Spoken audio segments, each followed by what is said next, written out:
Hello, everyone. This is Nicole, and I'd like to thank you for being here today with our special guests, Mark Taliano and Anthony J. Hall, as these gentlemen help us to connect the dots as to what is happening in this country, especially Moncton, New Brunswick, and the rest of the world. So now I would also like to invite you to see our website at www.iaccuse.com, and would also like to ask you this question. Who is best to decide for you, your family, and this country?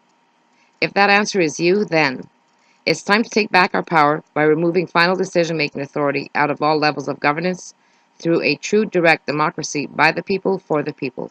And again, thank you for being here. And please listen to a word from our sponsor before our radio show begins. Thank you so much. Bye bye. If you can fight, fight. Head north if you can. Hello? Is there anyone out there hearing this? Help each other. Mexico City has been declared complete loss.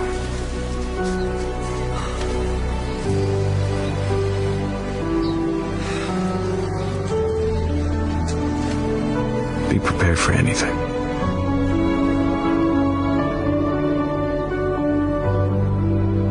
Our war has just begun.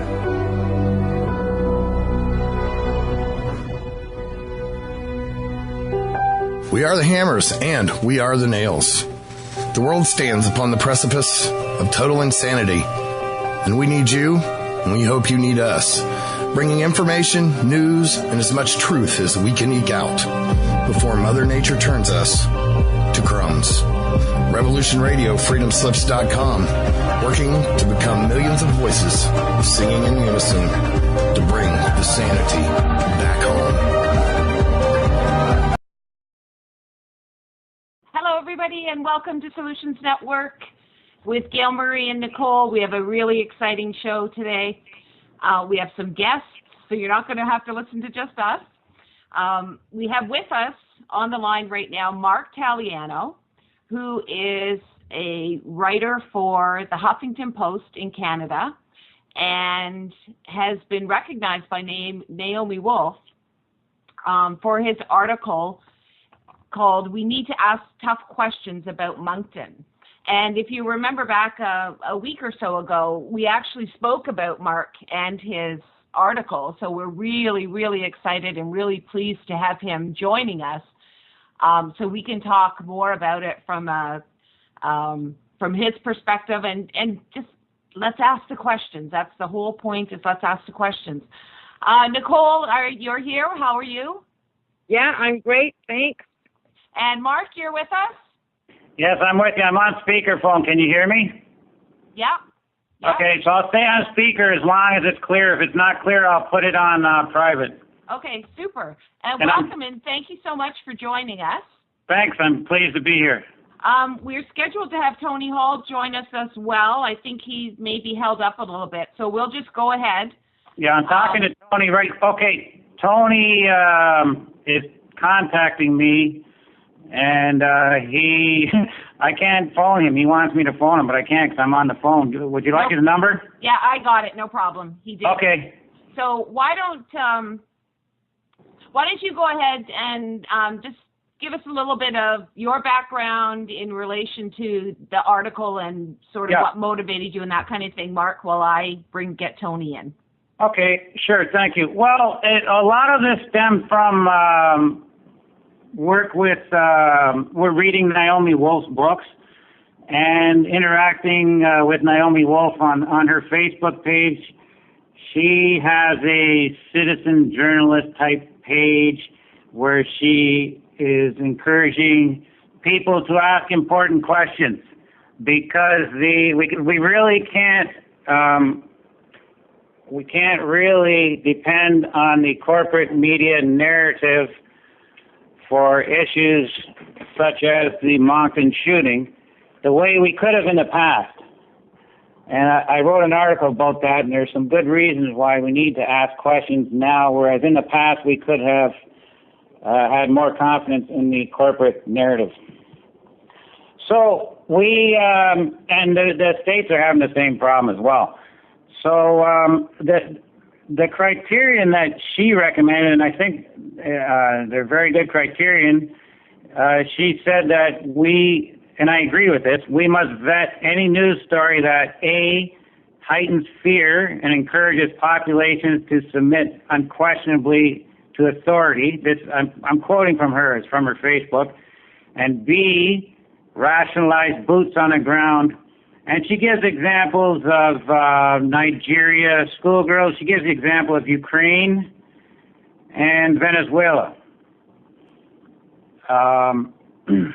And so we discussed this, and I thought that we started throwing around ideas and asking questions, brainstorming, and I thought that the tragedy in Moncton deserved more attention from alternate media sources and a wider agenda.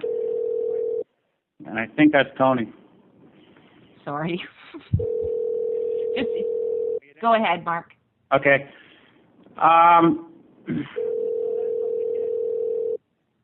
And in our discussions, You have reached the voicemail box of 40336. Are you there? Yeah, sorry. Yeah, in our discussions, we talked about the National Defense, NDAA in the States.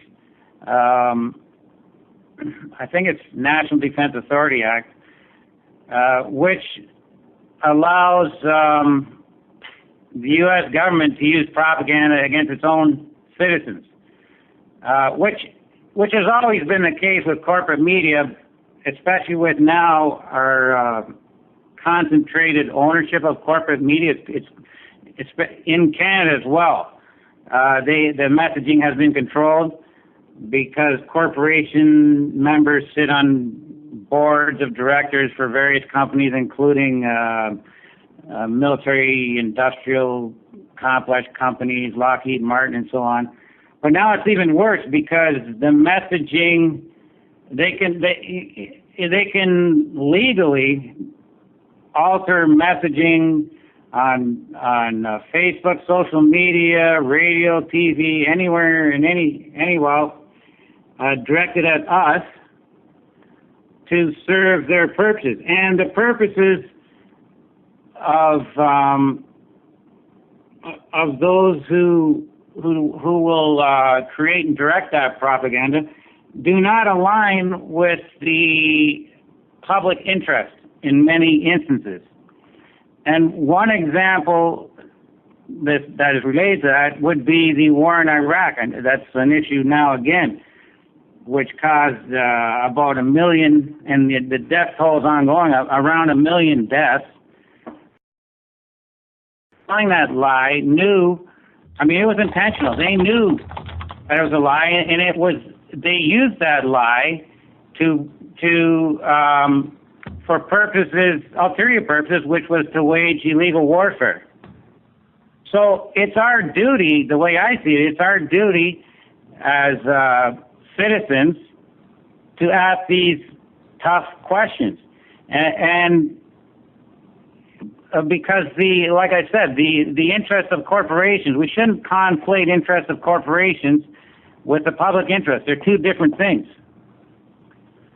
And also, we're doing this, we're asking these questions out of respect for the victims, because I'm sure that the victims, the 3 murdered Mounties and 2 wounded, I'm sure that being patriots, they would also want the tough questions to be asked, and that they would also want justice to be served.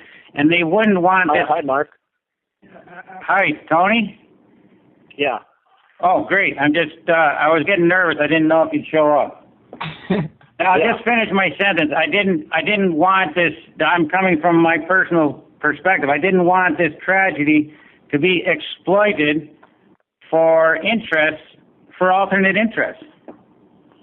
And I was talking, and so Naomi Wolf was a big part of that. And so now we have Tony Hall here. He's the author of Earth into Property and The American Empire and the Fourth World. And in all of these books, it provides context. These tragedies have happened before, and they'll happen again. And sometimes they're exploited to manipulate the public. as was the case with the weapons of mass destruction.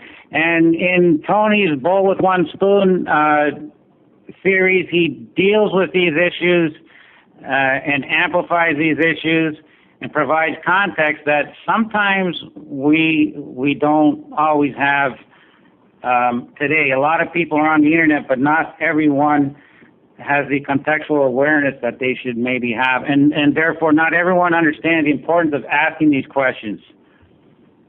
Okay. So that's where I'm coming from. Welcome, Tony. Yes. I just a little bit of intensity there for the last couple minutes. Anyway, we're connected. Nice that's to be here. That's the fun of live radio, right? Yeah. Mark, I'm just curious. What kind of, because your article was actually in a mainstream newspaper, what kind of response did you get from people? Okay, well, it's interesting you should say that. I submitted this article to a number of sources, and not everyone wanted it. Okay, Huffington Post took it right away, and but not all sources wanted it because they are tough questions. But the response has been to trigger more questions. For the most part, that's been the response. But we have seen, Tony and I have been discussing this issue on Facebook and so on, and over the phone, and some people react with hostility to this. Yeah. But maybe they're missing. Well, the tragedy is fresh in their minds on the one hand, so I understand that. But maybe they're missing the historical context, and maybe they're missing the fact that really we're doing this out of respect for the victims and out of respect for justice and freedom. We're not doing this to slander anyone. Right.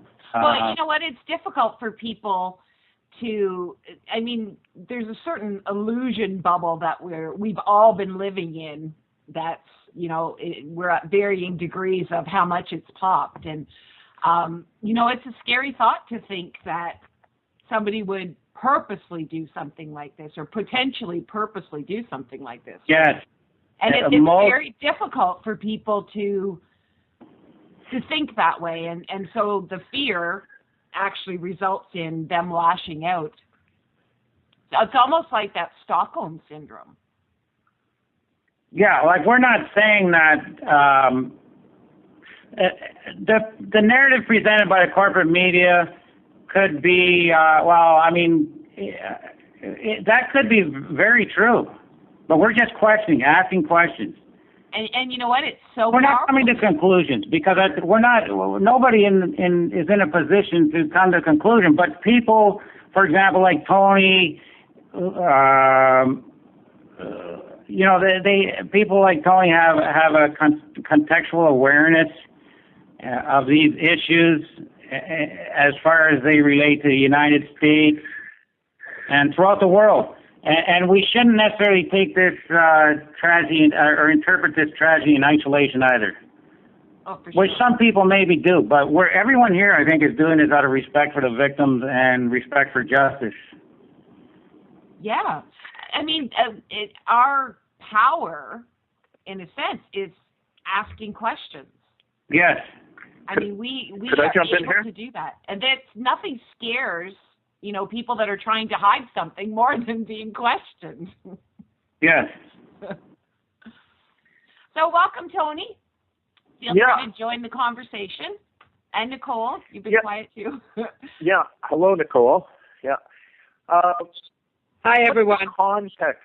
Yeah. Hi, Nicole.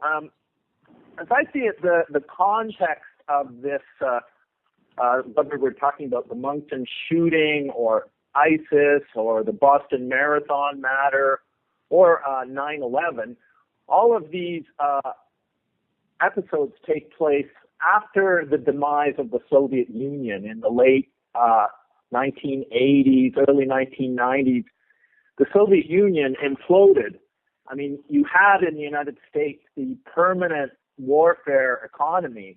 In 1941, the United States went to war after Pearl Harbor, And the United States, since that day, has had an economy basically geared to military-industrial complex, the manufacturing of weapons. So with the demise of the Soviet Union, there was the major enemy gone. And so how to keep entrenched, how to keep this economy, this political economy of warfare and destruction going without a major enemy. So for a time it was, the war on drugs, but that really wasn't a satisfactory enemy. And then on 9/11, presto, there we have it, a custom-made enemy, Al-Qaeda, an international global enemy. And so, we see this particular part of our society, the military part, the policing part, the weaponry part, becoming a huger and more bloated and more inflated part of the economy, needing a constant stream of enemies and needing a constant creation of fear in people's minds and hatred towards, this or that category of human being, this or that flavor of the month of who we're supposed to hate. And so the Moncton shooting, Naomi Wolf did identify it, seems to be, very stage managed, and just the speed with which these interpretations were produced. The shooting happens on June the 4th, and on June the 5th, the Canadian Broadcasting Corporation has a full documentary, with experts saying that this Justin Bourke character is the same as Timothy McVeigh or Breivik in Norway.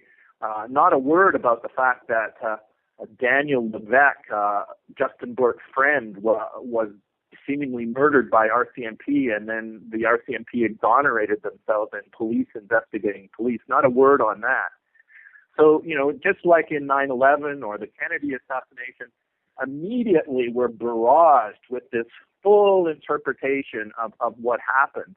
In the case of Justin Bourke, there's conveniently this picture of him with his weaponry going off. We have a clear shot from not too clear, but pretty clear from the front and one from the back.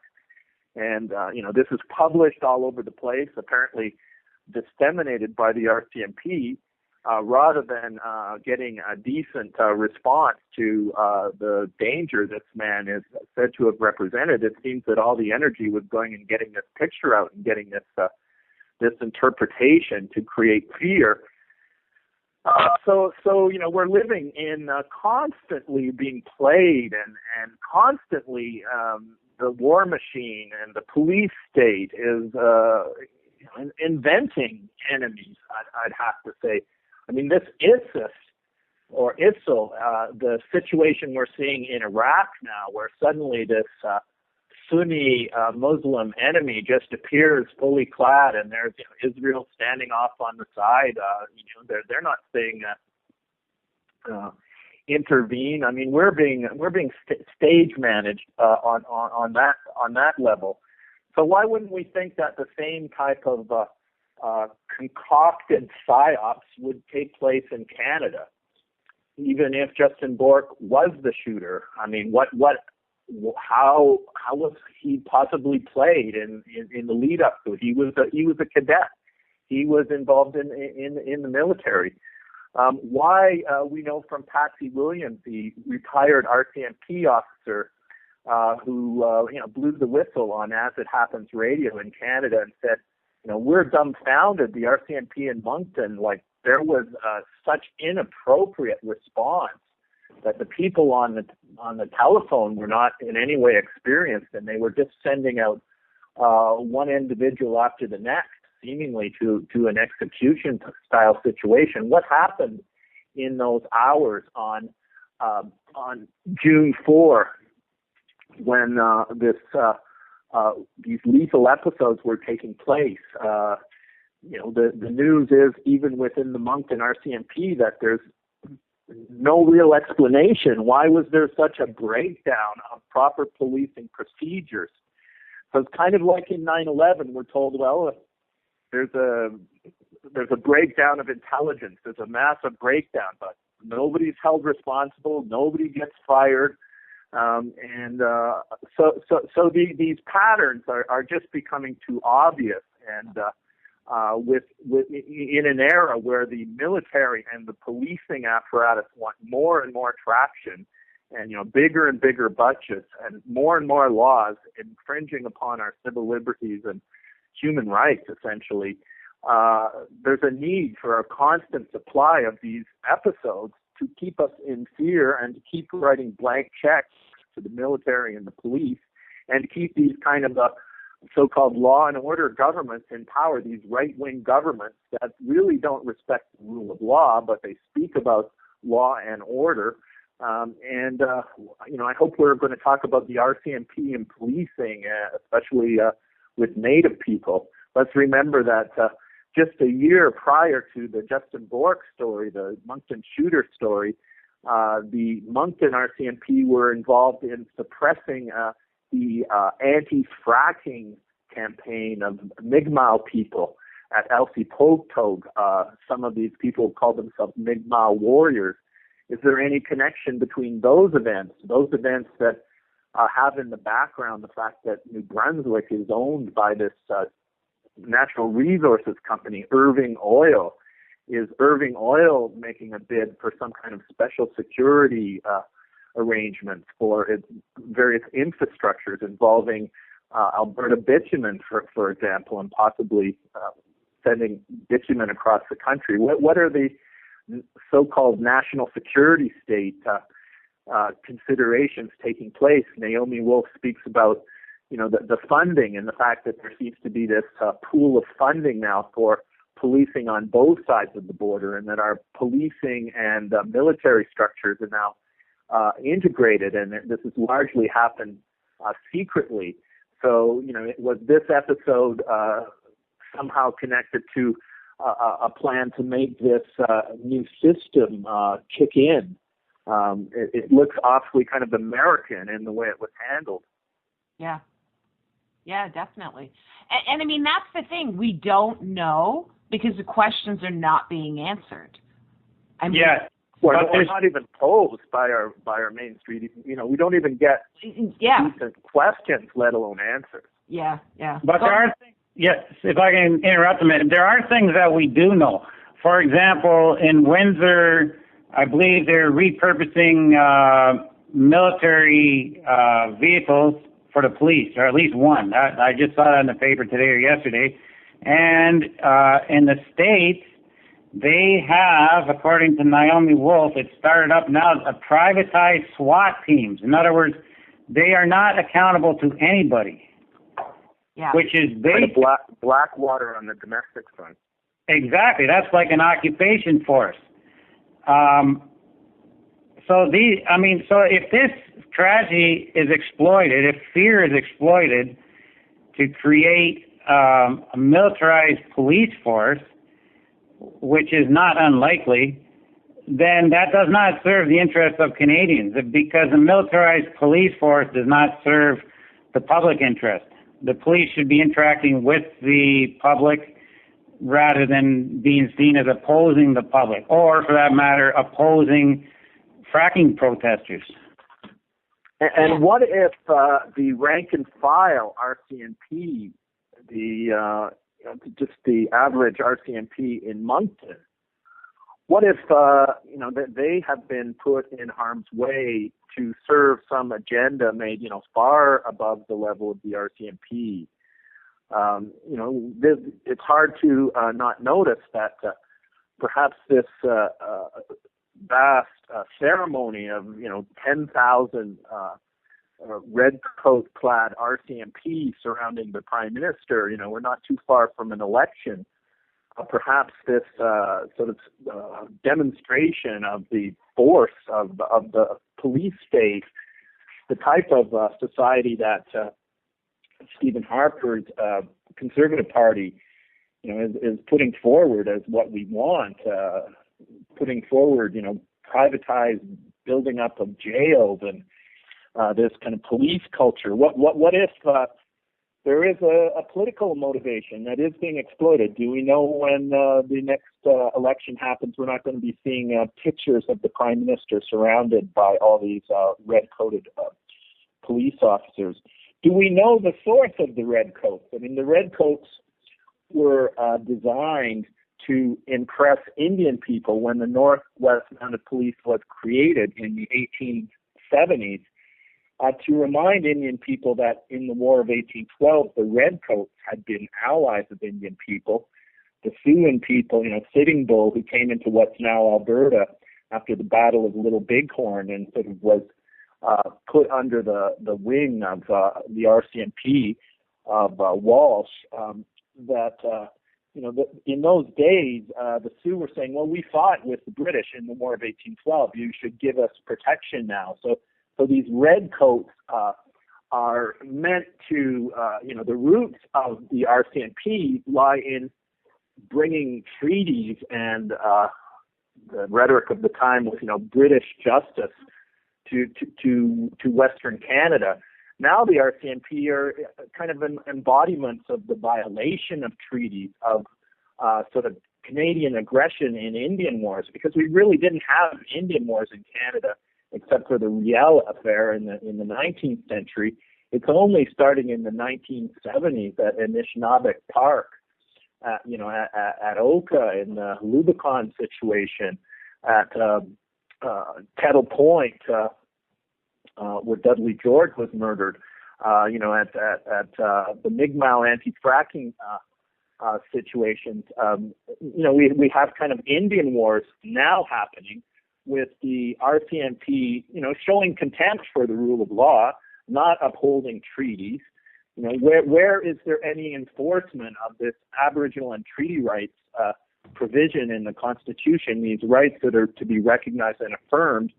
No, it seems that the law enforcement agencies, including the Ministry of Justice when it goes to court, are very much in the business of denying and negating Aboriginal and treaty rights. Whoever went to jail, who was ever imprisoned for violating an Aboriginal and treaty right, why is it that aspect of the law is never enforced?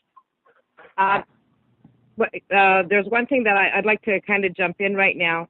While everybody's been talking, I've been adding the pictures that was at the bottom of the HuffPost for the funeral of these three officers and how they really downplayed it. So we're seeing this on live stream right now. And what I did is I also received a picture of the sheriff of Walton County Sheriff, a SWAT team, and their big vehicle that says Emergency 911 on it, and commitment to excellence. And this one, this truck here, the reason why I posted that one is that it's a little bigger than the ones that they have now for Windsor. I know that Hamilton has one, Toronto has one, and this is what Mark was talking about earlier. So, I mean, this is for inside our countries, both Canada and the United States. So, people really have to wrap this around their heads that this is what they're going to be seeing coming down the streets at any protests or whatever.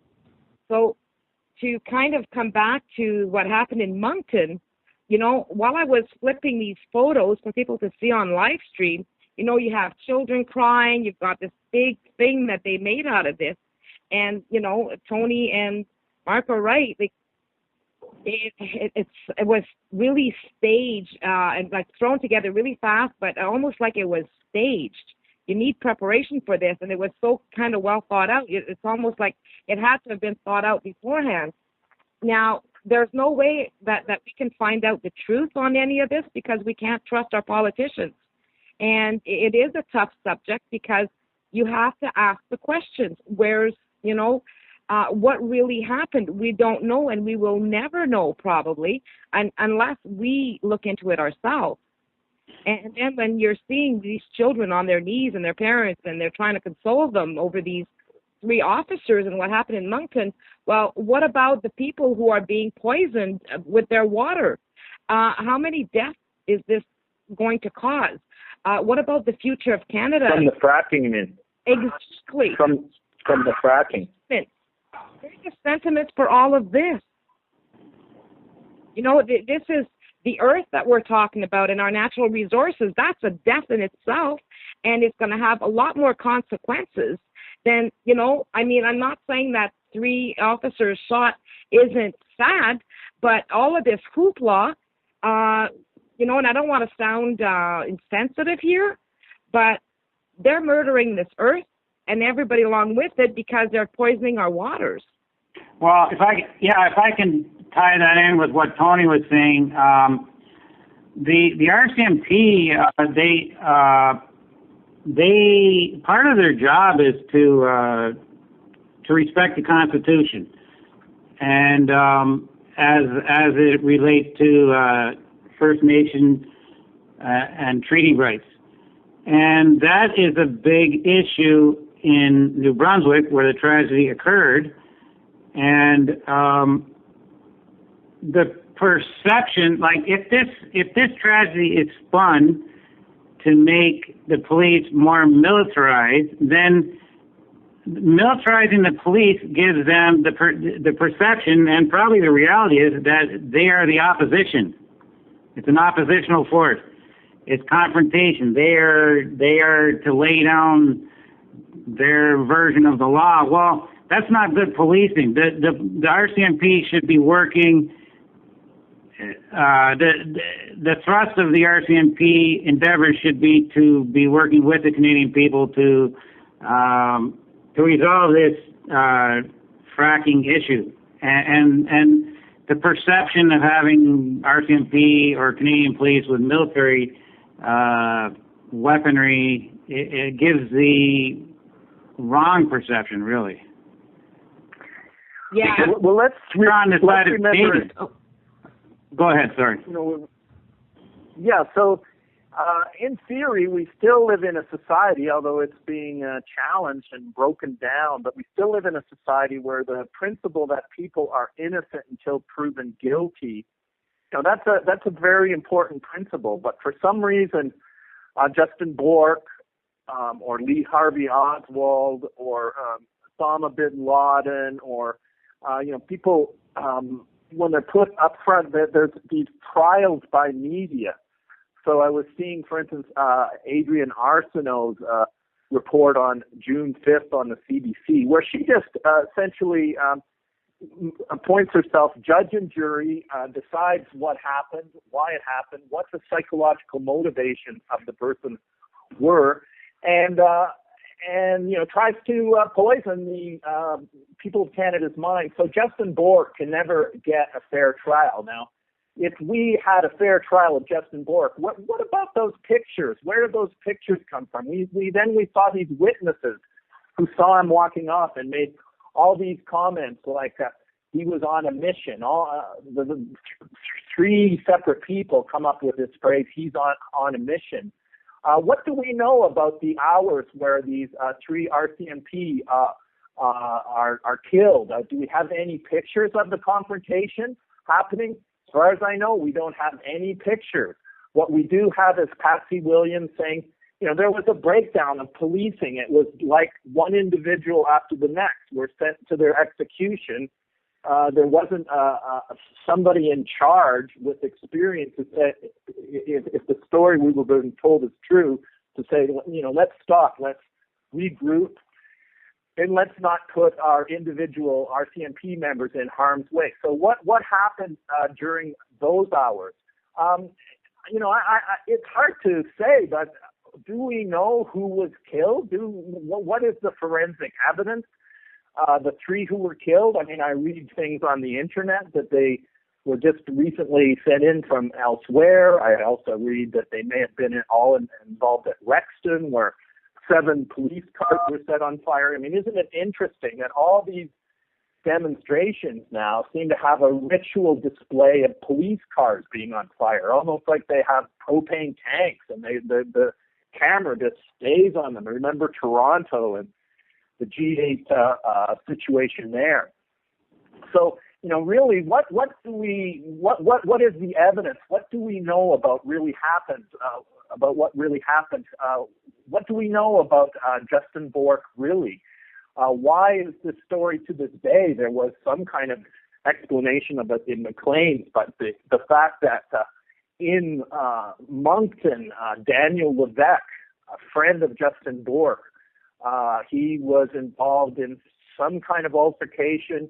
He was stabbed, and then he gets taken to the coroner, to the hospital, and then the coroner with 4 RCMP bullets in him.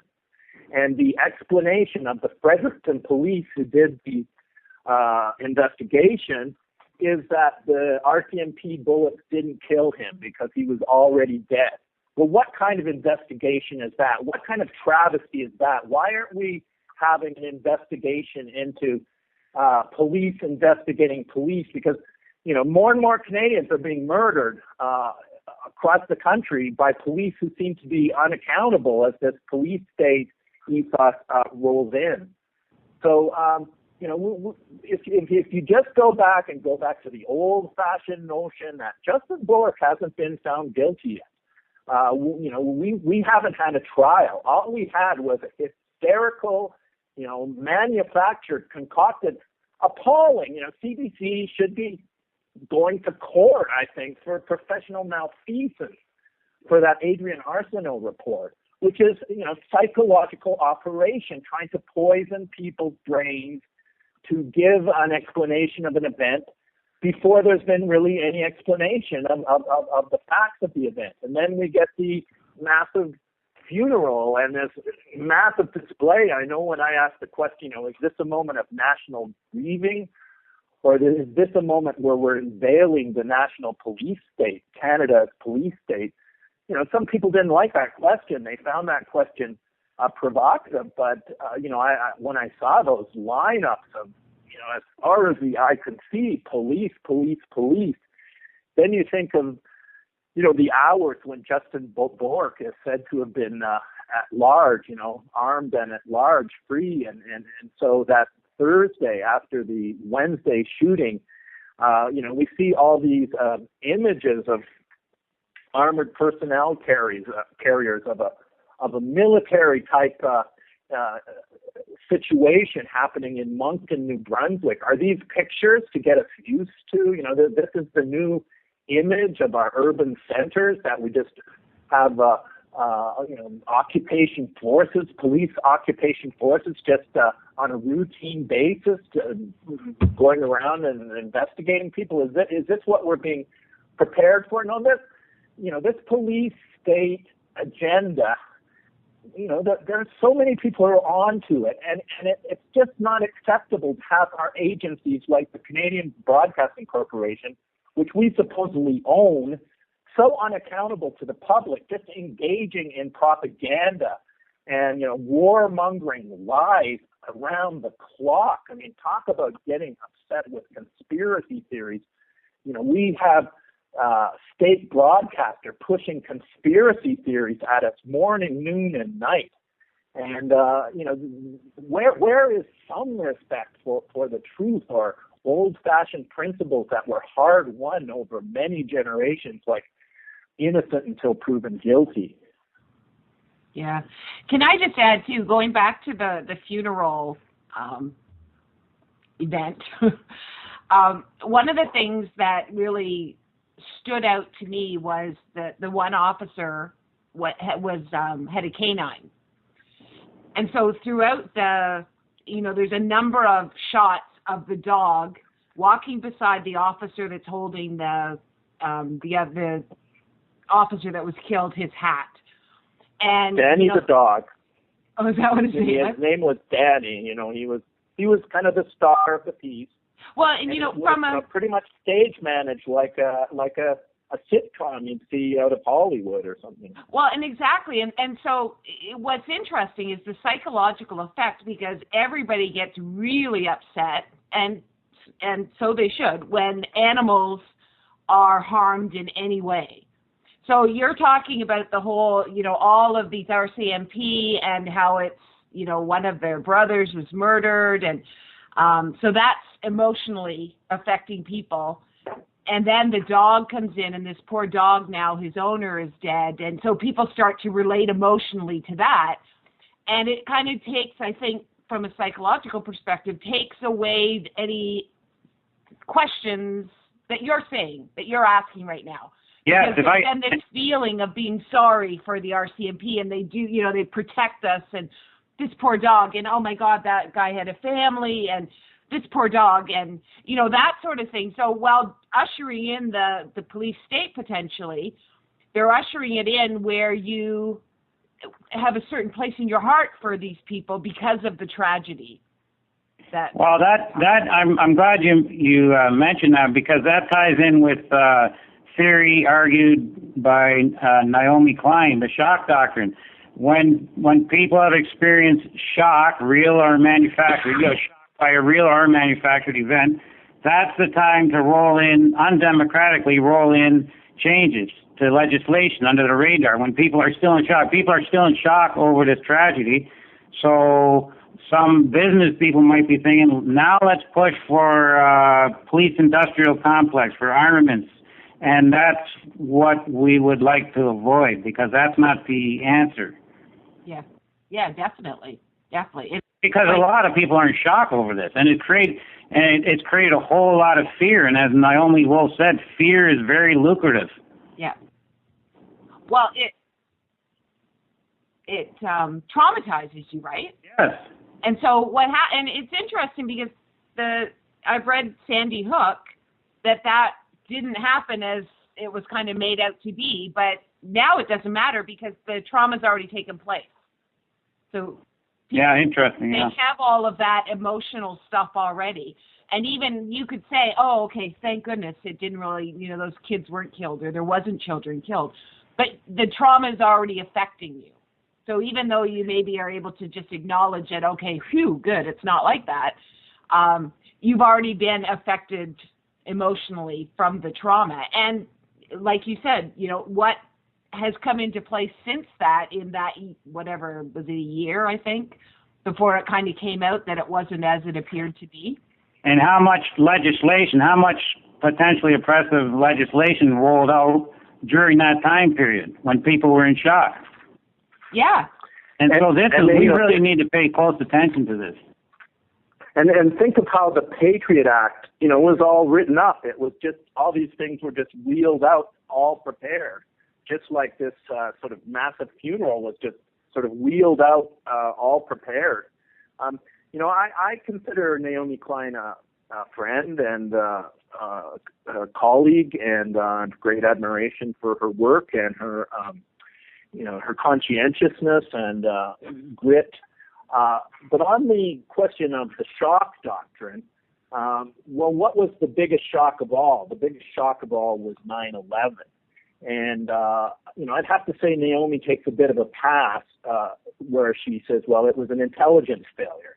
The people who do you know that is a serious thinker these days who actually believes it was Osama bin Laden operating 19 Saudis with box cutters, Osama bin Laden out of a cave in Afghanistan, that somehow this official story that we were given within hours of the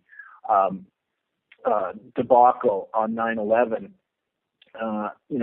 which is maintained to this day by official sources. Who really believes that's credible, given what we know about Building 7, given what we know about what happened at the Pentagon, given that we know that so many of these 19 people were actually found to be living in different places. So the 9/11 story, so much changes there, and this is where you really get the replacement of the old Soviet enemy with this new enemy. And I'd have to say that I work in a university, and I would have to say that among my colleagues in universities, or among colleagues in the media or in government positions, it's quite clear it's not a good career move to take an interest in 9/11. And and once you take an interest in 9/11, then you get labeled with this tag, conspiracy theorist. And a conspiracy theorist becomes a code for Holocaust denier. And the next thing you know, after devoting a lifetime, as I have, to sort of Indigenous studies and dealing with the racism against Indigenous peoples and trying to bring out the actual laws and treaties, suddenly you're facing accusations that somehow you're in league with Adolf Hitler. The really disreputable demonizing and smearing of people trying to do, credible investigations into what happened on 9/11. Not because people particularly want to do that, but because the system hasn't produced credible explanations. It's just not credible, the explanation given to us. Seeing, David Ray Griffin, my colleague at Claremont Graduate University, I've met a couple of times, doing 10 books on, detailed aspects of it and demonstrating the impossibility of the unproven official conspiracy theory.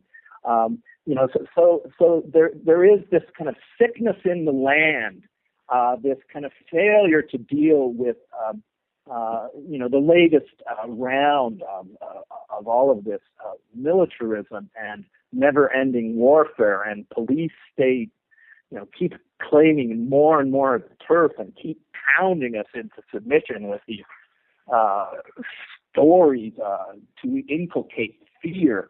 God knows the fear that must be felt in the military-industrial complex that peace might actually break out in the world, that we actually have the conditions for a reasonable degree of harmony between human beings, that we could actually decide as individuals who we want to like or dislike around the world. We have all this media to usher in a great new era of some kind of peaceful coexistence in the world and outlawing war. Oh no, talk about threats to environment, poisoning ourselves and such. War is the greatest contaminator of the environment and underminer of public health, put it that way. So, we really need to, I think, be conscientious about demanding from our colleagues who, I'm sure Naomi Klein is so well informed. She must understand and know the different positions on 9/11. But if she was to take those positions, she would give up access to the certain amount of mainstream media coverage that she received. Same with Chris Hedges. What about Noam Chomsky? He can't be as ill-informed as he seems to be when he talks about 9/11. The John Pilger, the sort of controlled opposition or the left gatekeeping that is taking place on some of these key stories, and now we see it in Canada with the Moncton shooting. We've got to demand of our colleagues and associates that they rise to a higher standard. Yeah, and we're normalizing with the corporate media. We're normalizing the ridiculous. For example, a credibly accused war criminal Dick Cheney now is being interviewed by corporate media. They're soliciting his advice on Iraq. He's the last person who should be giving advice or airing his views for the world to hear, because he's a warmonger. So this shows the perversity, really, of the corporate. He's the primary suspect. He's the primary suspect on 9/11. He was in the bunker underneath the White House, running the U.S. military system on the morning of 9/11, while George Bush was off in Florida reading stories about goats to elementary students. So the fact that the 9/11 Commission, they didn't question people under oath, including Cheney and Bush. So the fact that we Cheney, first and foremost, is the one who should be on the stand explaining what he knows about 9/11. Yeah, there's so much. We could be here for hours talking about all of this kind of thing, and I guess it comes down to we need to start, the same old thing, asking questions and asking them of our media as well, because they're taking us down a road that we really don't want to go. And they're doing it quite openly now with this new legislation, this American legislation, the NDAA. They're not even it's stealth legislation. A lot of people don't know about it, but it's hardly even a secret now. They can access social media, all the media, to poison the mental landscape in favor of corporate interests that don't align with public interests. So this makes it even more important for everyone else to ask important questions when possibly transformative events like Moncton do emerge. Most definitely. Poisoning the mental landscape. That's a very good phrase, Mark. Your phrase. I read Tony's work, so by osmosis. We have about 4 minutes left before the top of the hour commercials come. So I don't know. Do you want, Mark, are you going to be able to stay with us? And Tony, are you going to be able to stay with us after the hour? Yes. Okay. What about you, Mark? Are you? I know stay for radio. You can say, okay. So why don't we, rather than getting into anything really deep right now, do you just have any kind of thoughts to take us into the advertisement for the site? Then we get a 2-minute break and then we come back on. And I thought what we could do, there was a couple of people I think in chat that wanted to phone in with some questions or comments. Good. So I thought we could do that after at the top of the hour. Great, sounds good to me. Okay, so we just have a few minutes. I'd like to tell a story after the break of when I first met Adrienne Arsenault on television. She was covering the Indian War in British Columbia in 1995 at Gustavson Lake. And at that time, the RCMP were caught on camera talking about their disinformation and smear campaign. And Adrienne Arsenault, who did that piece on Justin Bork, was quite involved in similar type of reportage, demonizing savage Aboriginal terrorists as they were then being depicted in British Columbia in 1995. So that's a story I'd like to tell. I'd like to put that on the record. I did, go to the ombudsman of the CBC after 1995, and there was a investigation by David Bazet, the ombudsman, where some really amazing facts came to light about what was going on between the CBC and the RCMP. These two crown corporations on which we depend a great deal in Canada. And we would want to see those two institutions flourish and become, something with which we could be proud in the country, not feel ashamed and disgusted by the kind of disregard for the truth and the rule of law we see in both those institutions these days. Yeah, I think one of the problems in Canada, as I see it anyways, we've been and I was there, like, not that long ago, like, rah, Canada. I'm so glad I don't live there and that I live in Canada because it's such a wonderful place. And I mean, I love the people, I love the country, but it's almost like, and this maybe sounds conspiracy related, but it's almost like things were so good that, it's so easy to bring something like this in because people just will not believe it because that's not our Canada. You know what I mean? It's so, there's so much of this cognitive dissonance and I see people that are still, thinking the Liberals coming in are going to solve things. And they just can't sort of connect the dots that, maybe they're all in it to, maybe they're all different wings to the same bird. Because we go through the revolving door every 4 years. And Nicole welcome back, Nicole. Hi, everybody. Sorry, but we got a big boom and tons of rain and major storm going on here in southern Ontario. Oh, no, that hasn't happened? We haven't got it here yet. I still see the sun shining through the window. It'll be coming. But just before the break, Nicole, I just was going to mention your interview with, which MP was it when you were in Ottawa? Oh, Peter MacKay and no, the lady. Oh, Carolyn Bennett. Yeah, the one who says that Canadians aren't intelligent enough to make decisions. On camera, she said that. So that's like the mentality that we're dealing with, but so many of the average, ordinary, day-to-day people are still thinking that we're the Canada that we used to be. That peaceful, good people, everybody around the world wants to, invite us to their homes sort of thing.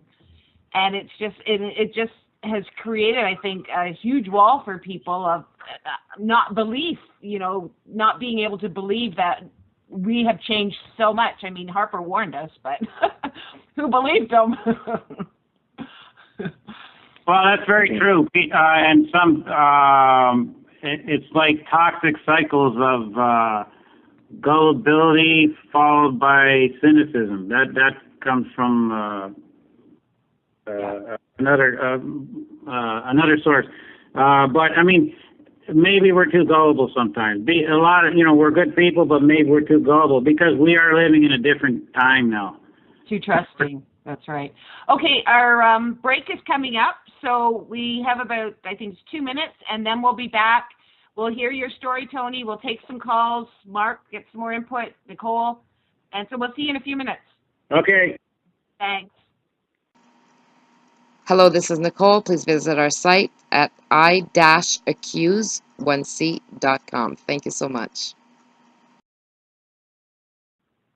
And welcome back, everybody, to Solutions Network with Gail, Marie, and Nicole. And we are very excited to have Tony Hall and Mark Taliano joining us.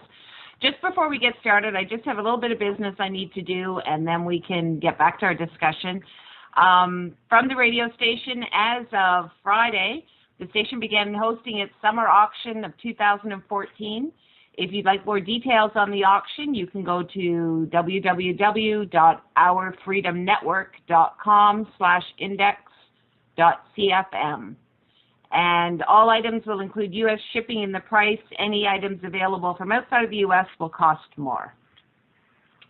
Okay, welcome back, everybody. Oh. Hi, everyone. Just in case, to let everybody know, if I fall off again, don't panic. I'm going to be able to fix the live stream so that once I download the archives for the radio show, I'll be able to put it back to the live stream show. Because I was really proud. I was doing a really good job showing, the funeral and the trucks. And, as far as I was concerned, but we're having lightning really close to the house right now. Are you even safe to be on the computer? Well, yeah, well, we just had bolt of lightning just hit the yard. We don't want any electrifying performances from you today, Nicole. I think, it's like it's a word of encouragement. To me, I think it has encouragement because of Tony and Mark's presence and what we're talking, the actual topic of discussion is really important. And I think it's their way of saying, yeah, right on, here's the fireworks here. We've got a thunderstorm here too, so it's raining very hard right here. Wow. Failing, actually. Yeah. So I'm going to try to stay on mute as much as possible. Otherwise, everybody's going to hear the thunder behind me and might not be able to hear you. So I think it's important that we get your message out there. And just before, if you, how can I say, before I mute myself, I'd just like to mention I'm at Six Nations right now. And, coming back to the government and what they do, if you remember Tony Gonestato, what they call the Douglas States, what happened in 2006 for the reclamation here at Six Nations. This was a piece of land that Caledonia had decided to sell to developers and take it upon themselves to okay a project. And this land was still, in negotiation process with the federal government. And what happened was after Gonestato, after the reclamation, what they did is the provincial government repurchased that property for $16 million. And just the other day in the newspaper, the Hamilton Spectator, they posted that the Council of Caledonia, the mayor and council, decided that they were going to open up the barricades that the Six Nations people put up there. And they're taking it upon themselves to go and remove this barricade. They decided, it was unanimous. Well, not unanimous, but they voted and they decided that they were removing the barricades. And what they're claiming is that it's for to be able to let emergency vehicles in. So today they had a meeting here at Six Nations with the mayor of Caledonia, Mr. Hewitt, And the gentleman actually claimed that, somebody released the information to the newspaper and blah, blah, blah. First of all, for them, when council, as far as I know, when a married council meets or there's an issue, they have to go to a vote first on anything that they release to the media. So it doesn't matter who Mr. Hewitt as mayor is blaming for things being done, without his knowledge. Same thing as what Peter MacKay did in Parliament when he blamed that woman for drafting the letter. It doesn't matter who it is in Parliament or any level of government, even at your city level. Somebody had the authority to hire a person and give her the authority to write whatever she wanted in Peter MacKay's name. Now, at the end of the day, there's always somebody who gave that authority. So we need to start asking questions about by whose authority. Everything that happens, we have to ask, by whose authority were you allowed to do this? The same thing with the police, the RCMP in Moncton, when what happened there. So in Caledonia, by whose authority did the counselors or whoever reported that story to the newspaper give, by whose authority did they have to say that they had already reached a conclusion about opening up old wounds again at the Six Nations land claim in Caledonia? And did they actually consult? Now, his claim is that he came to Six Nations this morning to have a meeting with everybody so that everybody can work together. But to me, the gentleman outright lied to them because as a mayor, he had to have known exactly who was releasing the information to the paper and why. And, nobody makes any decisions without his knowledge unless he's given his proxy to somebody to vote on issues by which he is still fully responsible as the mayor. Am I wrong to believe that? What's your take on that? Anybody want to go? You go ahead, Tony. I think that's yours, Anthony. Yeah. Well, I was at the Douglas Creek Estates. I was part of that action, and I was also in court for a day in, I think the town was called Cayuga. So, I know that Caledonia story quite a bit. I've got a few pages in Earth into Property in the book on it. Of course, it goes back to this Haldeman deed, and you, Nicole, point out that after the Haldeman deed came the Simcoe deed, but let's keep it simple. On 6 miles on either side of the Grand River, there was a decision to give the Mohawks and other nations a land grant because they'd lost their territories in what became New York State, the traditional territories of the Longhouse people, the Haudenosaunee people. So, there is this question, what happened to the terms of that Haldeman deed? And, of course, this Douglas Creek Estates was within that.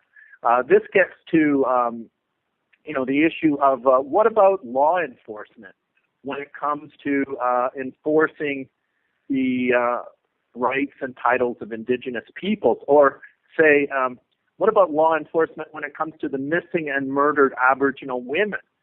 We have been on record 1,200 missing and murdered Aboriginal women, and there's been a lot of call, well, we need an investigation into this. Why do we not get this investigation? I mean, one of the major centers of focus in this issue of missing and murdered Aboriginal women is what happened at Piggy's Palace in Port Coquitlam in the Vancouver area, an all-night party emporium where Aboriginal women met their demise, in great numbers. The families of these Aboriginal victims investigated and found that everything pointed towards this pig farm, which was also a entertainment emporium. And so the families of the victims were giving the RCMP lots of information. And the RCMP held back and didn't press any charges for years. And when we did get that story of what happened, it was all put on Robert Pickton. Was Pickton alone in the crimes against humanity that took place there? So this question of enforcing, so people aren't put in a position where they have to themselves go and try to defend what they see as their lands, their titles, even, I guess, their children, their persons. The people, when the law enforcement agencies won't enforce the law and take sides in disputes against Indigenous peoples, it discredits law enforcement, the system of law enforcement.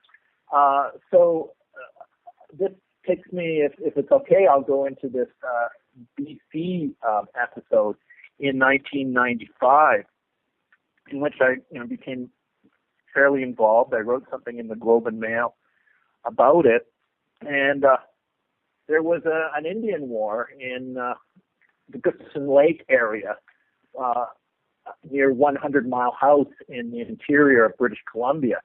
And it started as a sun dance, and then famously a group of ranchers showed up at the Sundance headquarters and said, you've got to leave now, you're trespassing, get out of here, red niggers. That's the way it was explained by Splitting the Sky and others. And it very quickly broke down, and there was a armed confrontation, and the government, by its own account, fired 70,000 rounds of live ammunition into this camp. They brought in the armed forces, the Canadian Armed Forces, and it's a very serious thing to point your armed forces, the Canadian Army, at a domestic situation, but that's what happened at Gustafson Lake. And so I was watching this situation on television. I didn't particularly have any inside information. I had in those days, I'm a professor, was in those days a professor of Native Studies. And I was often phoning the CBC to suggest they might do better at covering Native issues. And I often was speaking with David Bazet, who was the executive producer of the national news program, the high-profile national news program then and now called The National. So after what happened in 1995 and the expose that came out, I went to see David Bazet, who was then the ombudsman. And, I had seen incredible footage of the RCMP filming themselves, not really realizing that it would be made public. And the head of the media liaison, Sergeant Peter Montague, he was saying, well, smear campaigns are RCMP specialty. And another constable, Ryan, was caught on camera saying, can anybody help us with our disinformation and smear campaign? So this is what was going on during the media depiction of the Gustafson Lake confrontation in 1995. Now, think of that phrase, can anybody help us with our disinformation and smear campaign? What he meant is, can we hire some journalists? Because we want to smear certain people. We don't want to get, the deeper story of what's at play here. There are no treaties in much of British Columbia, and the whole Aboriginal title issue is, contested. We saw that with the Chilcotin ruling just the other day. I mean, this issue of who owns the land in British Columbia, it's not clear. So rather than deal with this issue and the deeper issues that were being brought to the surface by lawyer Bruce Clark, for instance, who is also a PhD, it's much easier just to smear the people, just to say, well, it's just a law and order issue, and there's no serious constitutional points being at issue here. So there's the RCMP caught clearly explaining that they work with journalists to lie and to create political agendas to lead public attention away from issues that those in authority don't want to come to light.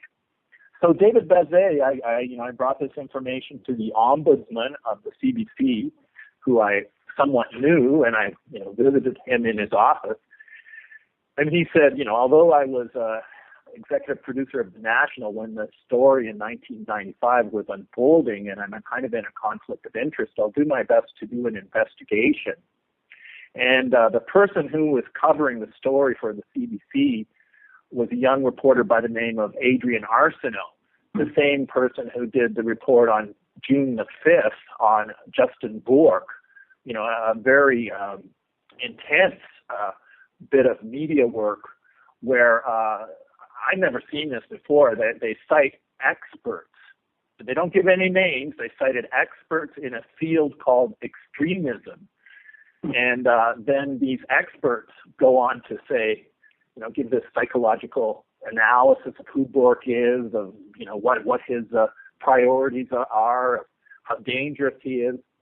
So this is what happened in 2014. Back in 1995, Adrian Arsenault was doing the reporting on Gustafson Lake for the CBC, the reporting where the RCMP were caught saying, we want to work with journalists, pay them. We have people we want to smear. Dr. Bruce Clark being prominent among them, the lawyer. And so a report was done. David Bazet did an investigation. And I have to say, in those days, the CBC kind of had the feeling not of a kind of fort, a kind of remote fort where they're circling the wagons and trying to keep, questions away. The CBC seemed to me approachable. I remember relating to Peter Zalski, and he had me on a show. And, the CBC felt like there was quite a bit of adaptability, and there was an understanding that this is the People's Broadcasting Network. We need to listen to the people. So David Bazet, on that understanding, did that investigation. And it turned out that this particular episode between the RCMP and the CBC took place. It involved the head of CBC Radio, who in those days was a person by the name of Jeffrey Dworkin. So Jeffrey Dworkin, I learned from this ombudsman report, was phoned by the RCMP. The RCMP said that this group at Gustafson Lake, including, splitting this guy, a person with whom I worked closely with, in subsequent years was very involved. But this group at Gustafson Lake, the RCMP alleged, had hostages, were threatening to kill the hostages if the CBC didn't make airtime available immediately.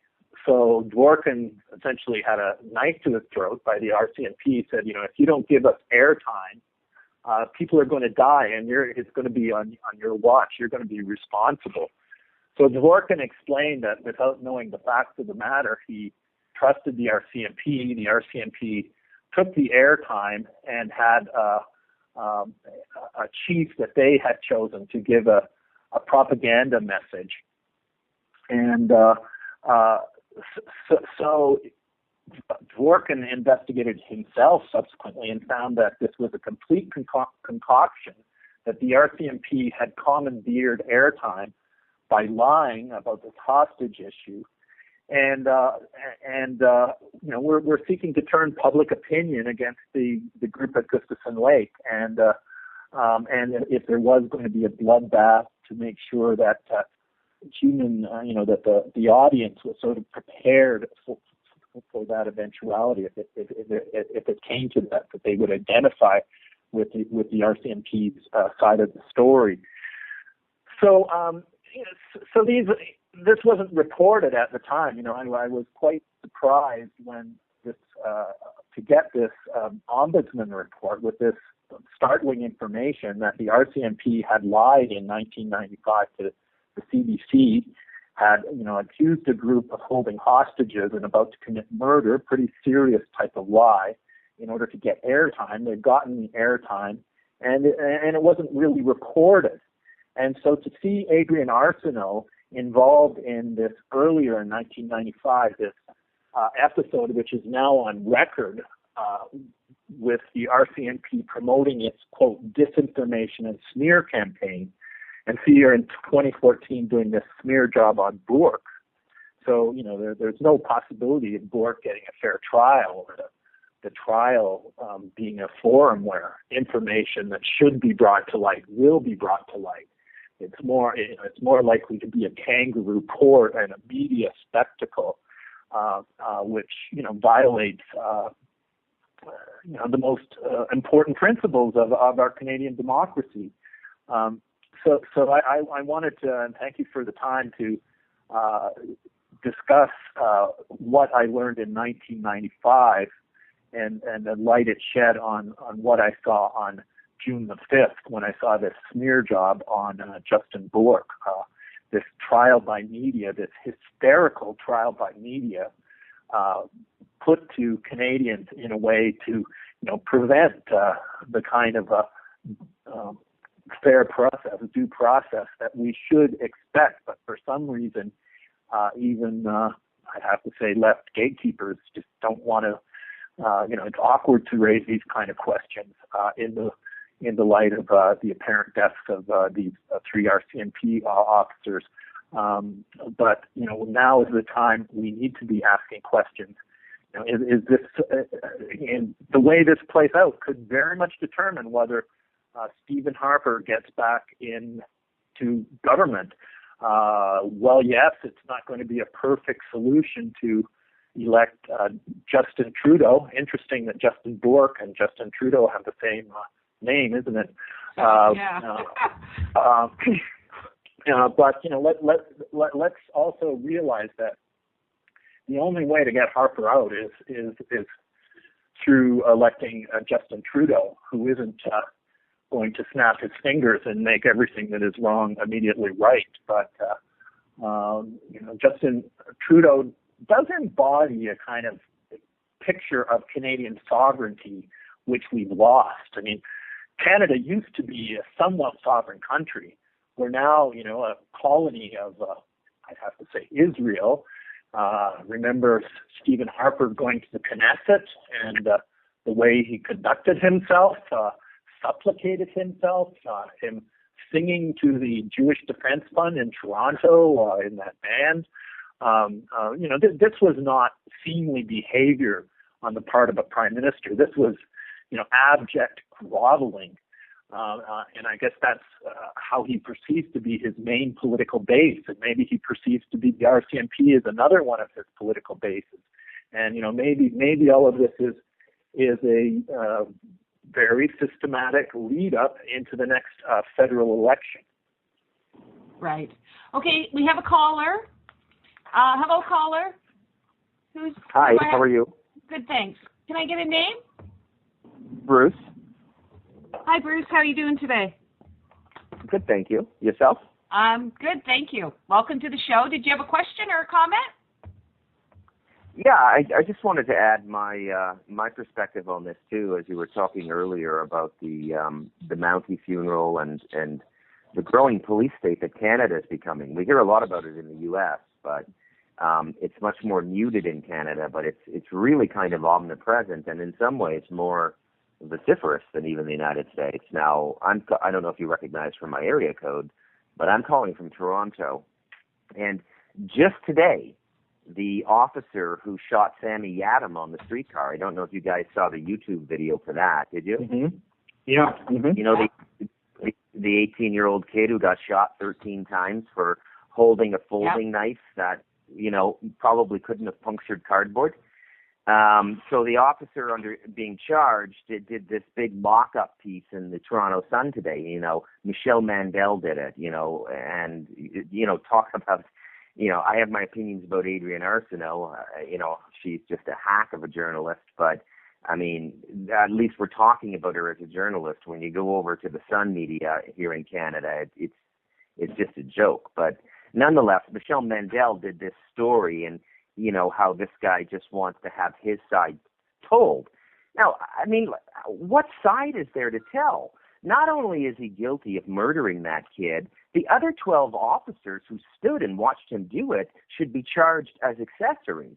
When the that Roscoe guy out in Alberta capped for RCMP with a high-powered rifle at his Quonset hut, those two kids in their early 20s who didn't notify the RCMP that he had appeared at their door with a revolver over some pot distribution dispute, for not turning that information over to the RCMP, they both got like 4 and 5 year sentences in maximum security penitentiaries in Calgary.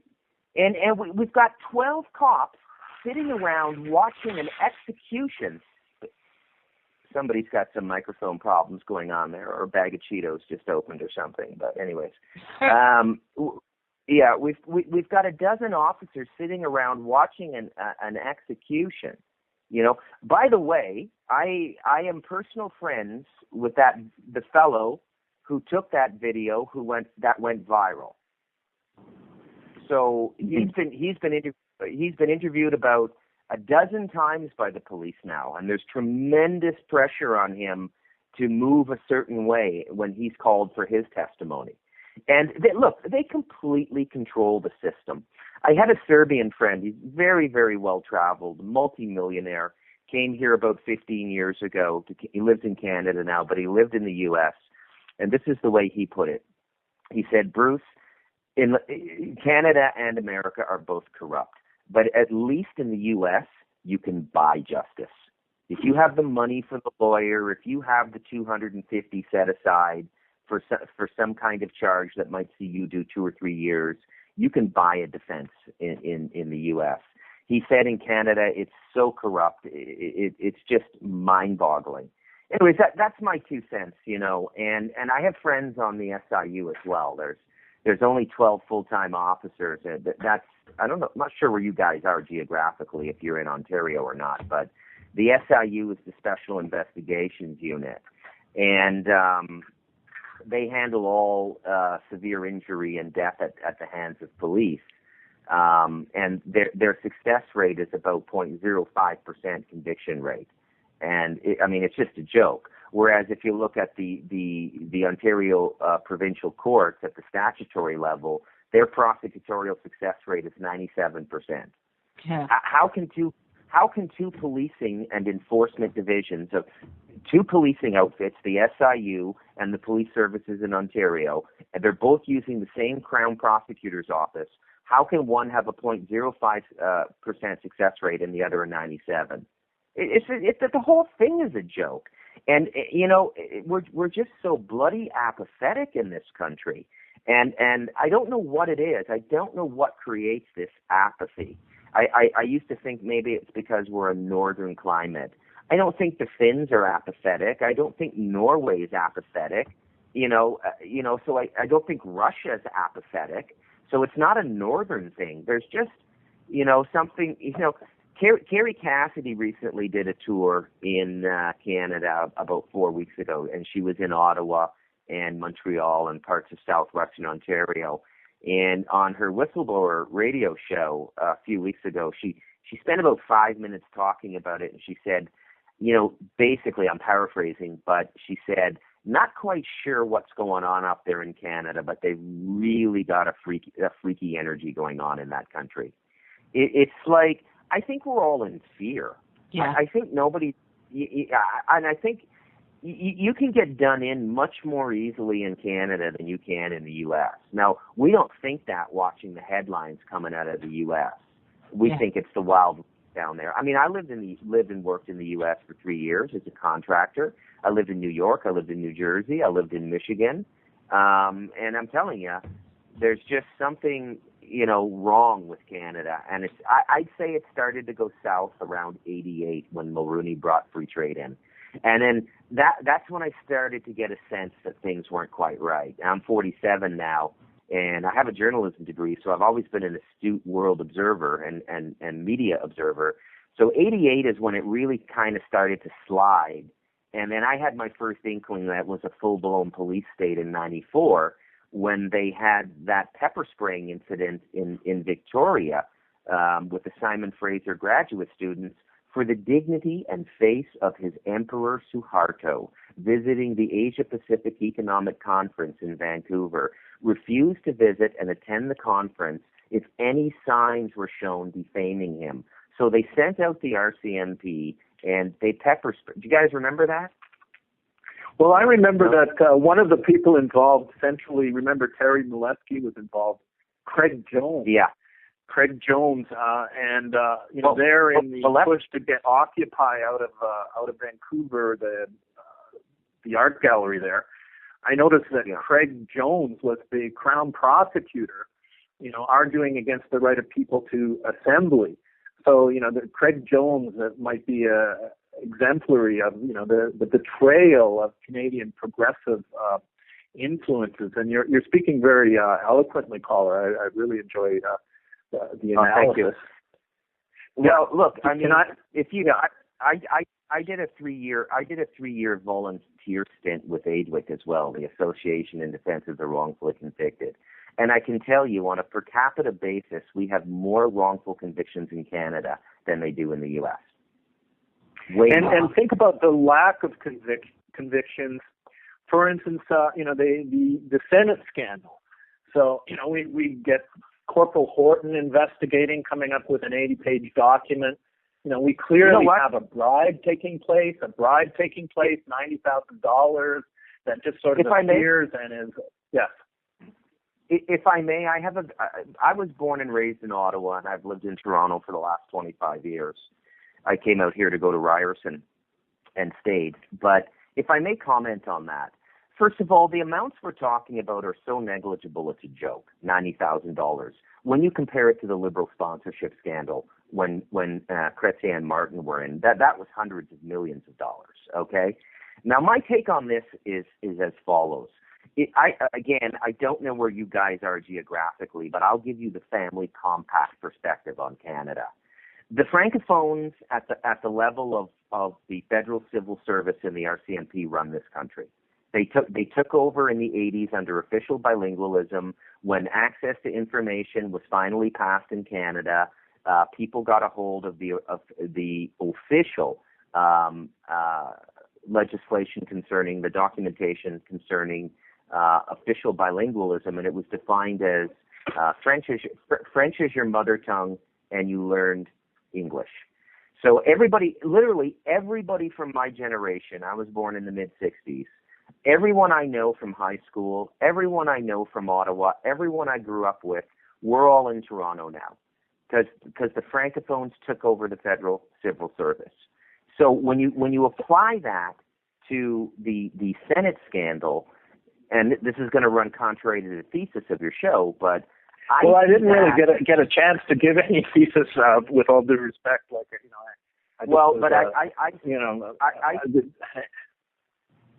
see that more.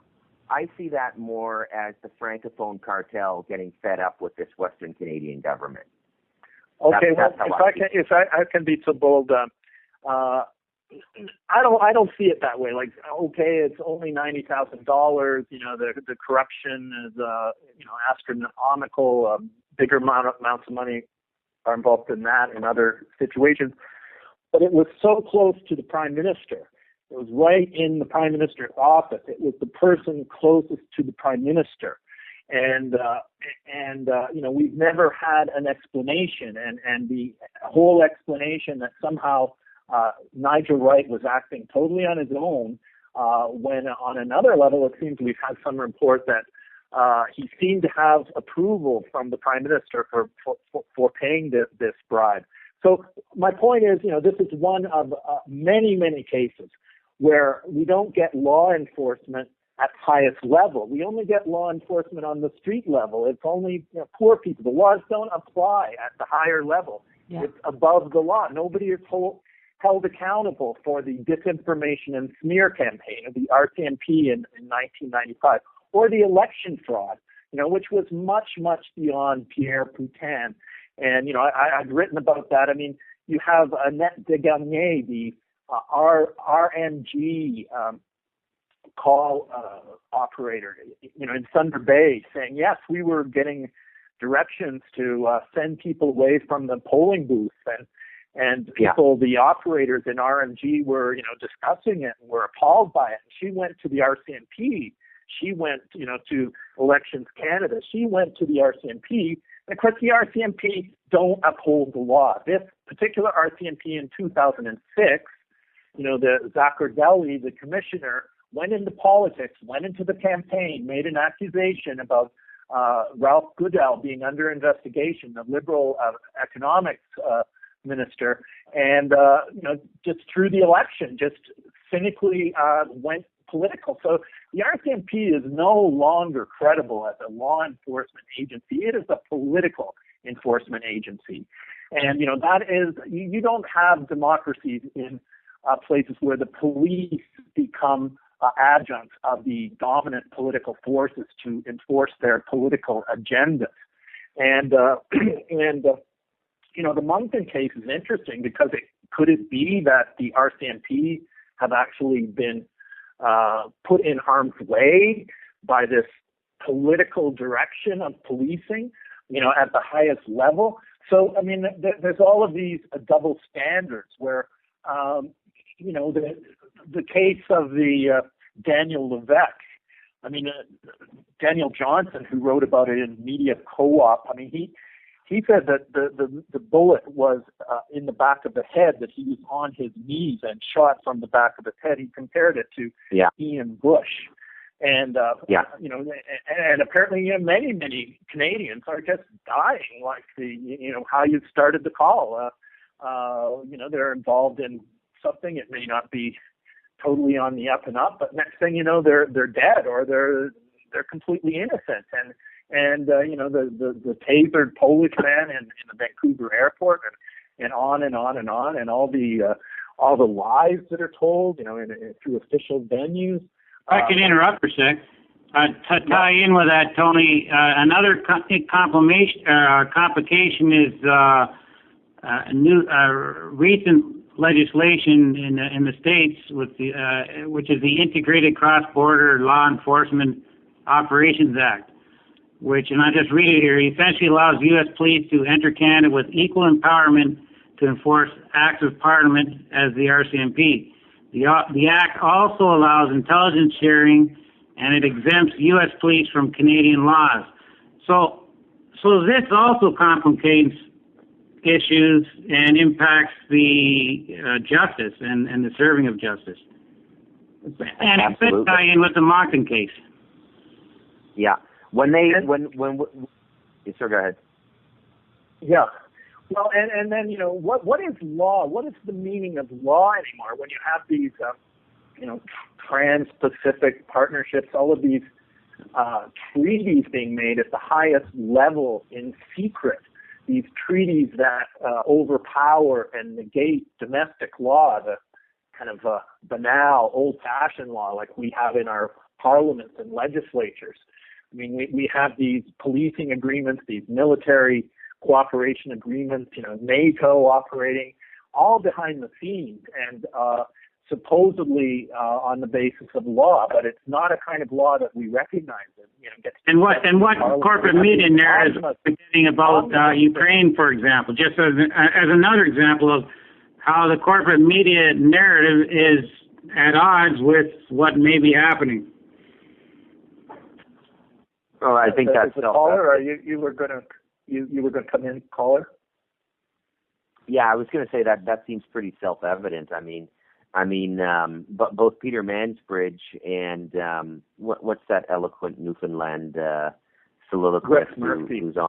Yeah, Rex Murphy and Mansbridge, the bombastic sort of right-wing warmonger that we have to tolerate. Blaring at us, getting paid by the big oil industry, filling his pockets to go. And they're monopolizing the conversation.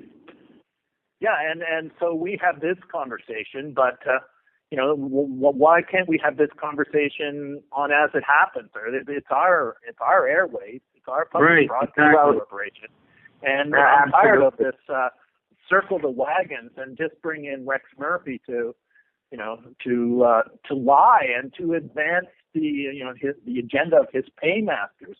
If that isn't an agent, an out-and-out agent, I don't know what is. Well, what I was going to say is both he and Mansbridge are represented by David Lavin, the fellow who does the speaking tours, and he plugged them both into the Alberta Oil Association's lecture circuit, and they're down there getting six figures for making speeches. and then you get all the press surrounding that. Well, I don't think as members of a public broadcaster, they should have the right to make that kind of revenue in the private sector. It's abominable. The CBC is violating its mandate. It is not giving fair and balanced coverage of the issue. It's the bought and paid for agents recitation, and it's constantly throwing these kooky, weird conspiracy theories at us, creating this false view of the world, generating fear, which is a very saleable commodity for the military-industrial complex. The CBC is it's such an important institution. We need public broadcasting. We need to bring the CBC back to its mandate. And Rex Murphy and Peter Mansbridge filling up their pockets as media celebrities, speaking to lobby groups and becoming embodiments and extensions of these lobby groups. That's disgusting. The CBC loses credibility day in and day out with that kind of unprofessional malfeasance. Right. I heard earlier before I called in, one of the people on the panel mentioned Gustafson. Are you referring to the BC standoff? Yes, and incidentally, caller, I'm here in southern Alberta, about 120 miles south of Calgary, 40 miles north of Montana. So I'm in the very heartland of the Harper. Right. Did you guys know John Boncourt before he died a couple of years ago? Splitting this guy was a very good friend of mine, and I met him at the Gustafson Lake. I as a result of that article I wrote in the Globe and Mail, he came to see me in Lethbridge. I was with him when he attempted the citizen's arrest of George Bush, which was covered up. Really?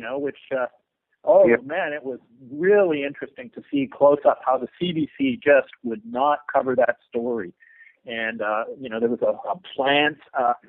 The CBC is really got some explaining to do, Lucy. I mean, anyway, yes, I know John Boncourt, John Hill. He's from his mother's from Six Nations, where Nicole is speaking from.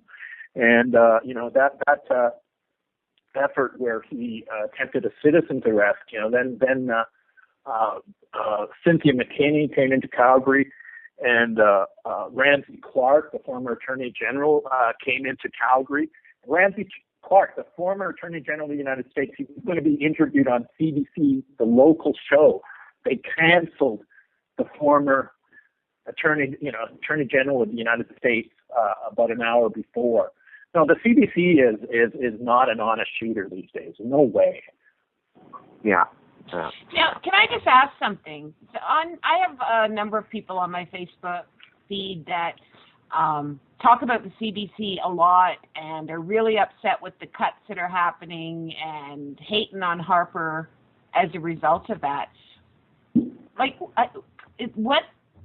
Anybody have any sort of insights on that?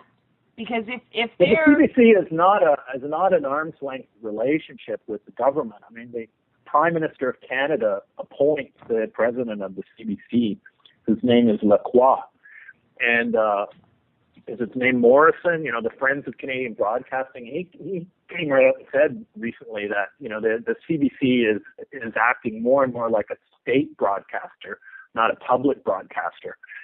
The CBC takes a lot of the responsibility for the regime change. I really believe Stephen Harper came to power in a foreign manipulated process of regime change, which happens all the time in Latin America or Middle East countries. But there was a big role in the media to bring Stephen Harper to power. If you think it was just all a fair debate and a fair situation, no way. We have about 10 minutes left before the end of the show. So why don't we take a few minutes? Bruce, please stay with us and have give all of you an opportunity to have sort of a last word before we end. And in case I don't get to do this later, thank you all so much for joining us. It's been an absolutely fabulous show. Bruce, thank you for calling in. Tony and Mark, you've been wonderful and very informative and insightful, and we're very appreciative. Thank Nicole, I hope you haven't. I hope you're still with us. You've been quiet, Yeah, I'm still here. It's just that when we're talking about Peter Mansbridge, one thing that people forget is that we're going into globalization. And I know that I'd seen Peter Mansbridge's name on one of the, I'm not sure if it was the World Federalist Movement. I'm trying to locate it here online. But, they're about global democratization, global governance reforms, responsibility to protect, which is what they're claiming, peace and security. And all these are into globalization. And that's why we have the NDAA and everything else. So, and which is why we created the I-Accused website. And if everybody goes to I-Accused.com, you'll be able to see, what we're looking at and why we've got so much corruption and why we've got a police state. Yeah. It's Okay. that hotel. They just had the meeting in Copenhagen. The name starts with V. What is it? Anyway, that group of high level. The Bilderbergs. Bilderbergers or something yeah. like So that. Peter Mansbridge was a Bilderberger. Stephen Harper was a Bilderberger. Alison Redford was a Bilderberger. The former premier of BC, of New Brunswick, McCann, what's his name? Anyway, he's a TD Bank guy. He was a Bilderberger, and Heather Reisman, who owns Chapter, she's on the committee that chooses who's to be invited to these Bilderberger meetings. And of course, the decisions that govern us are not really made in the legislatures or even in the cabinet rooms very much anymore. They're made in these international meetings and places like Bilderberger or Davos or. Yeah, and sorry, I just want to throw out there quickly, Bruce. Just one sec. You can be next. The whole idea behind the I-Accused is for us, the people, to start to take back final decision-making authority. So instead of having to go through the political party elections, because call me cynical, but I just think, as I mentioned earlier, there are different wings to the same bird, and people are under the impression that we have final decision-making authority, but I think it's pretty clear that we don't, and that's the whole premise with the I-Accused. Just wanted to throw that out there. Okay, Bruce, just give me 1 second. I just want to get last words from Mark.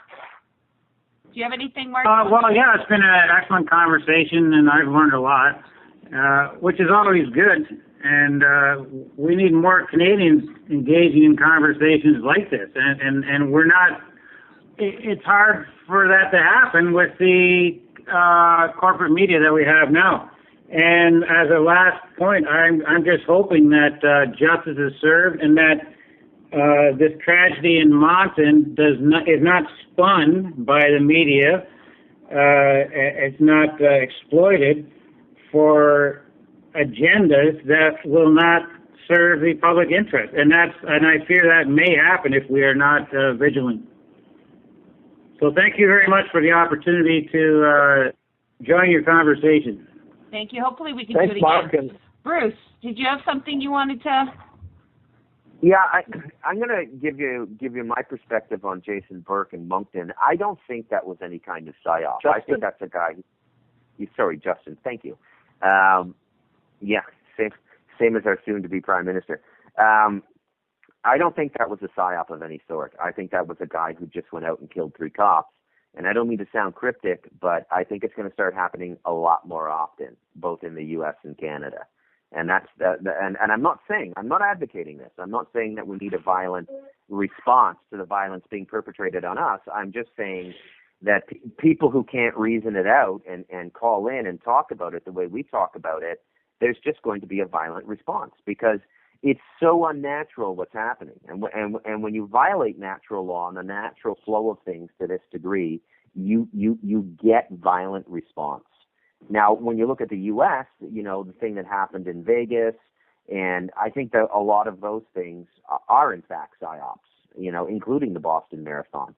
I'm not convinced that happened the way they said it happened at all.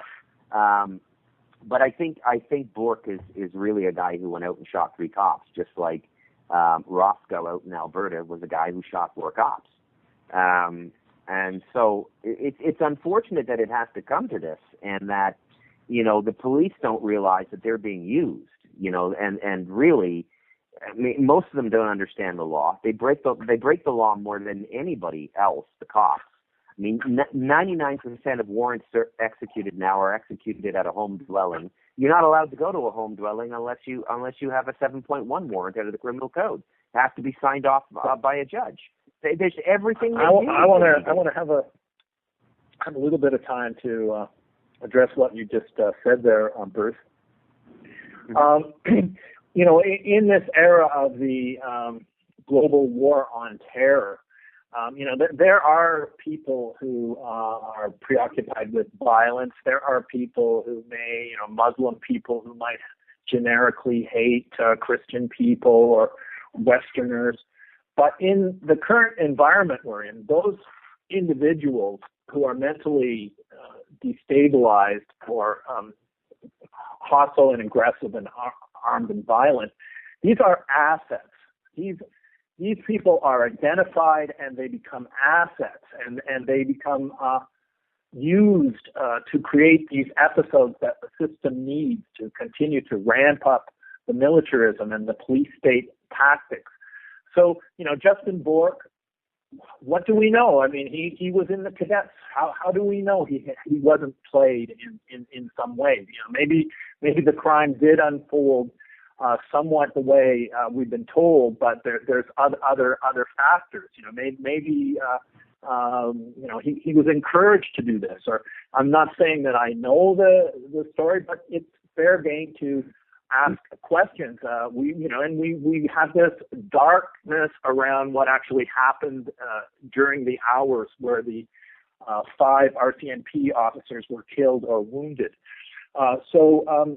You know, given what we know about other situations, you know, 9/11, that the creation of false flag events can involve all kinds of sort of combinations of you know, real people acting according to their real motivations, with authorities manipulating these displays of violence and lethal violence in some cases. So, you know, it's fair game to ask these questions. Now, Bruce, you can have whatever opinion you want. He did it, he didn't do it. My gut tells me this, my gut tells me that. But, you know, we will find out. We have a right to find out in an open court process, based on the premise that Justin Bork is not guilty until he's proven so in a proper court of law through due process, and he has every opportunity to tell his side of the story. And as he tells his side of the story, you know, we need to be darn conscientious and scrupulous about finding out what the heck happened in the Moncton RCMP dispatch center, that you didn't have experienced people, that you didn't have anybody sort of dealing with the harsh aspects of the situation, supervising what happened to the supervision. You know, RCMP within the Moncton system are saying they're mind-boggled at the poor decisions that were made in dispatch.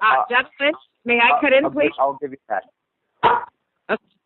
We just need to cut in for a bit. It's just that the announcements are going to start up. The radio show is going to be over in any second or minute now.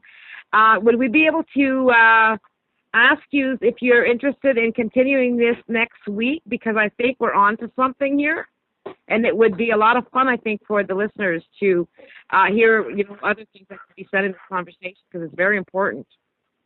Is this the Canadian show every Sunday then? Yeah, every Sunday from 6 till 8.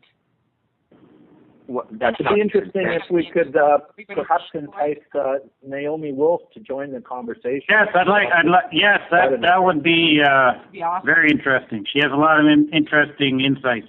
Yeah, and you know what? These shows are archived.